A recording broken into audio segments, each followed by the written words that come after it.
Kumusta mga kaboxing? This is Boy Kalawang TV.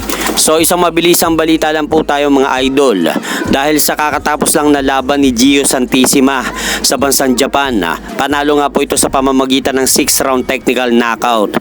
Matapos awatin na ng referee ang Hapon na si Narumi Yukawa sa ika-6 na bahagi ng laban. Kaya nakuha nga po mga idol ni Gio Santissima ang panalo kanina sa bansang Japan via 6-round technical knockout at umabante na po ngayon ang kartada ni Gio Santissima mga idol sa 26 na panalo at 8 talo at 21 po dito ay natapos via knockout. Habang bumagsak naman ang kartada ngayon ng Hapon na si Narumi Yukawa sa 8 panalo at 4 talo. Kaya binabati nga po natin mga idol si Gio Santissima sa kanyang impresibong panalo kanina sa bansang Japan.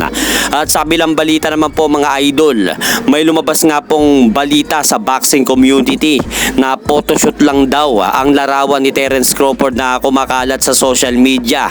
Dahil ayon nga po dito sa kumakalat na balita na ito, hinanapan lang daw na magandang anggulo ang kuha ng solid na katawan ni Terence Crawford upang maging pawang monster ang katawan nito sa larawan. Dahil kanina lang mga idol, may lumabas nga pong larawan ulit itong si Terence Crawford kung saan sa larawan na yan makikita natin na halos medyo may taba pa rin ang tiyan ni Terence Crawford. At kasama nga nito sa larawan na yan itong si UFC champion Ilia Topuria kung saan pawang magkakamayan pa po ang dalawa sa larawan. So ano pong masasabi nyo dyan mga idol sa lumabas na larawan na yan ni Terence Crawford sa social media? At hanggang dito na lang po muna ang aking update sa mga aganapan sa mundo ng boxing. At syempre mga idol, huwag nyo rin pong kalimutan pakisuportahan nyo naman po muna ang ating munting channel. Maraming salamat po.